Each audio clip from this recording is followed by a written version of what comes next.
Hi, welcome to Sake Stuff Friday. Earlier this week I posted a video that a lot of other people posted from the owner of Sudo Honke Brewing in Japan.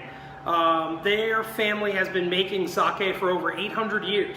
And it was really fun to think about someone sitting around in the year 2816 talking about Dovetail Sake. After 2 years of R&D, we've only been selling our sake in bottles for 1 month, so it's kind of daunting to think about that and look at a brewery that's been around over 8 centuries.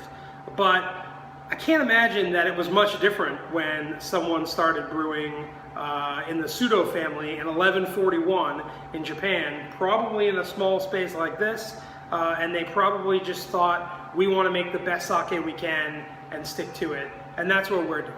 So really there are 3 things that drive us to make the best sake we can here in Massachusetts. The first thing is rice. We are committed to using sake brewing rice only. It wasn't really available in North America till last summer, and there's only one farmer that we know that grows it in Arkansas. We are using Yamada Nishiki, which is the most sought after brewing rice in Japan. We have it milled down to 60%. The biggest difference with brewing rice versus eating rice is that brewing rice has the starches concentrated at the center of the grain. That allows you to mill away the outside, which is mostly proteins and fats, giving you a much higher quality brew. So if you use eating rice, you can make some pretty good sake with that, but you're not going to be able to separate out the proteins and fats before you start brewing through milling, and the sake is not going to be as clean. So we're really committed to using that kind of rice, high quality brewing rice. Is it more expensive? Yes. Does it make way better sake? That's what we found. We tested 6 different rice varieties, and Yamada Nishiki was by far the best rice that we found to use for brewing our sake.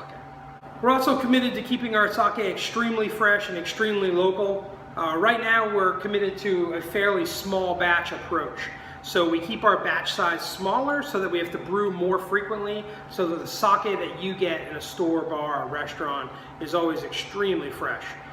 Fresh and locally made sake was actually something that the Japanese market went through 2 or 3 decades ago. Back then there were a lot of large brewers putting out cheaper sake, which didn't have as much character, but was sort of everywhere and cheap in the market. Then people started paying attention to these small regional breweries called Jizake. Jizake means local sake or countryside sake. It's kind of a vague Japanese term that was used to mean sake that wasn't made by these extremely large breweries and had more character from the handmade nature of it. But also for a lot of people it meant that it wasn't as consistent as the larger breweries, but was more exciting, and there was some romanticism around where it came from. So the Japanese market drive to local fresh sake happened and still continues to this day.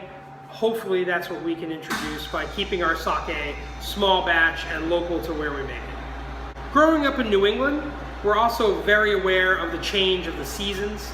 There's a lot of seasonal awareness, whether it comes to what people are drinking or the food that we eat. So sake is no different. Sake is extremely food friendly. It has way less acid than something like a wine, has no carbonation, and has a great acid sweetness balance that makes it pair great with almost any food. Obviously the choice of sushi or Japanese food is obvious, and we sell in a lot of really great Japanese restaurants in the area, but don't only think about that for our sake. Think about pairing it at home with charcuterie or cheese, Mexican food, pizza, anything you take off the grill like a burger. It really pairs well with any food. The seasonality of food in New England is a brewer's dream. On one side we have the Atlantic Ocean with extremely fresh seafood like Wellfleet oysters and extremely fresh fish, and on the other side we have the produce and pasture raised local meat bounty that is central and western Massachusetts. Really great place to be a brewer and have lots of seasonal changes in food to pair your sake with. So although we're not Japanese, we're 2 New England guys making the highest quality sake we can. in a very small space in Waltham. A lot of times we'll be the only domestic sake on a restaurant's menu, but that's fine by us.